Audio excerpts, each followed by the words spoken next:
What's up, guys? Dr. Uz here from the Dr. Uz Talks YouTube channel. Just want to say thank you to everybody who's liking, subscribing, all that kind of stuff. And I will soon, because I can see some people are unsubscribing, I will soon have some more comic book content up because I've been collecting some more things and I want to show you that, guys. So I will be having some of my old stuff on, but same as before, just thank you to everybody who's watching all the new content there. So I had a different kind of plan of a video that I was going to put out there today, but then then all the news came out last night about Trump's tariffs, and oh my days, like, they're so ridiculous, it's so dumb, right, that I just like, do you know what, I really have to say something about it. And the thing is like, I'm not really of any particular political persuasion. I honestly can't fit into any of these boats. Like Chris Rock said in one of his in one of his comedy shows, like, in some areas he's conservative, some areas he's libertarian, some areas he's democratic or labor, as we say in this country. And I'm the same kind of way. I kind of veer from one side to another depending on what we what is going on from time to time, what the viewpoints are. Some people are probably going to think, oh, he's going a little bit hard on Trump in this in this video, but the only reason why I'm doing that is, if somebody is ignorant, right, if somebody doesn't really have a huge amount of information and they come out and they say something that is kind of ridiculous, you can forgive them for it, right? Because they're coming from a point of not having a great deal of knowledge. And if somebody doesn't have a great deal of knowledge, then okay, fine, you could say they're coming from an ignorant point, the education level in that subject is low, and then because of that, okay, fine, they're not going to have the most nuanced answer to anything, okay?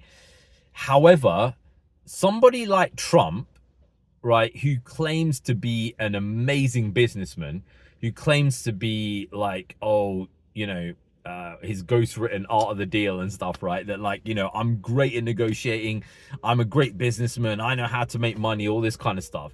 This guy deserves every bit of scrutiny that you can get. And the reason is that he's claiming to be an expert. So if somebody claims to be an expert at something and then make some of the dumbest decisions in that particular field that you can ever think about, then I'm afraid you're going to end up getting called out about it.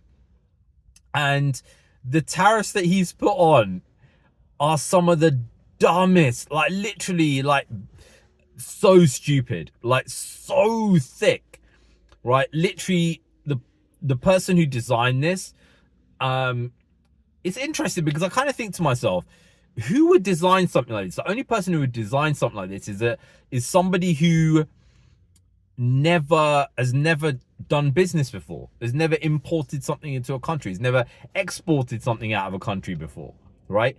And I'm not going to go and say like, oh, I'm this great, big businessman that kind of exports millions of pounds in, $1 million pounds of stuff out.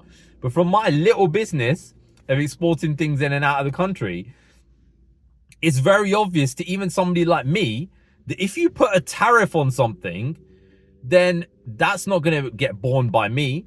Makes no difference whatsoever to me. All of that is going to get borne by the customer later on, because I am basically having to put a certain amount of duty on it. I've got to make a decision. Do I go and accept that on myself? So say, for example, if I brought something to the country, 25% tariff on it, okay, fine, that has to get paid.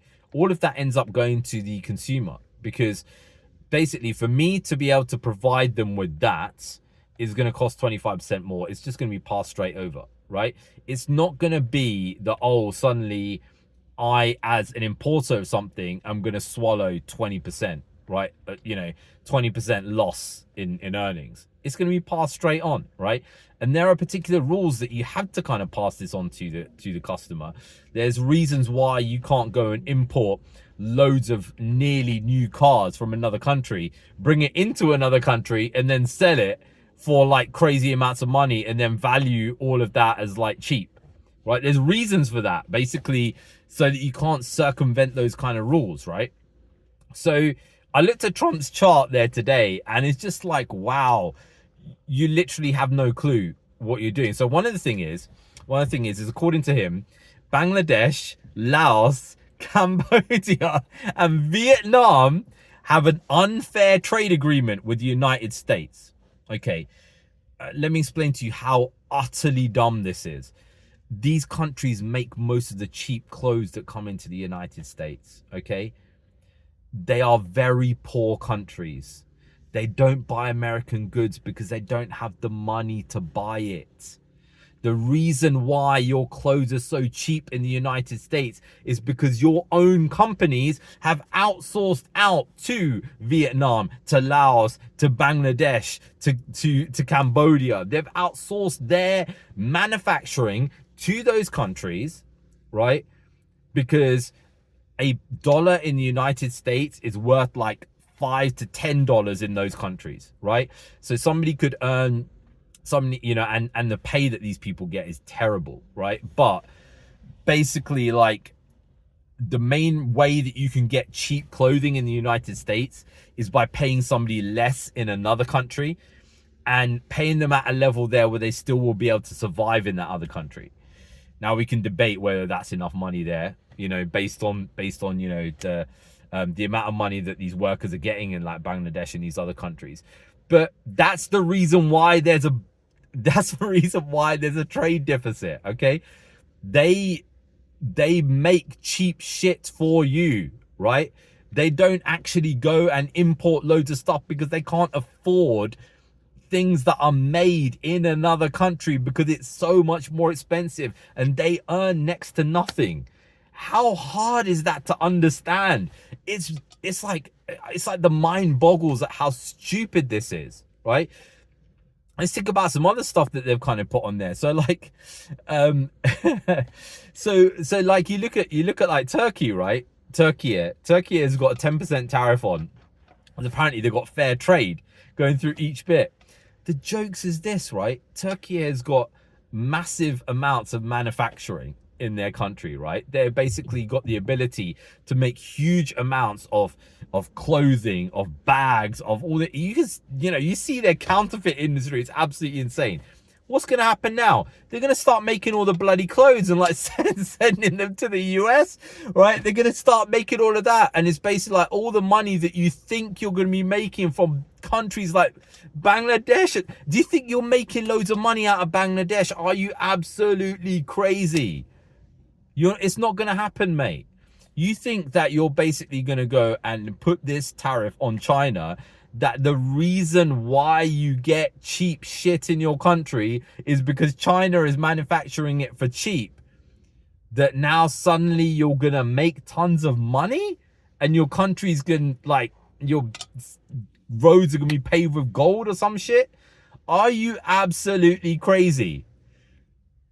Imagine you go to a shop, right? Imagine you go to a shop, okay?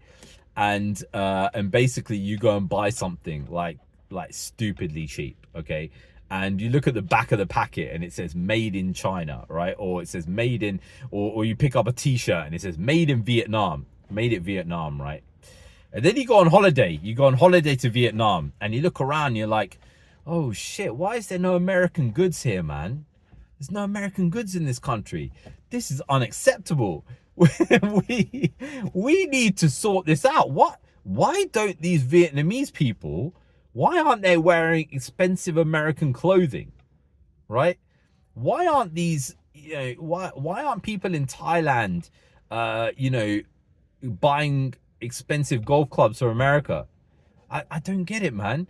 Why don't they do that? Oh, this is totally unfair. You come back to America mad, like you want to break something, right? Because in the US, right, you're mad because in the US, you can get these like cheap clothings, but over there they don't have any American stuff. So you're just like, right, you know what?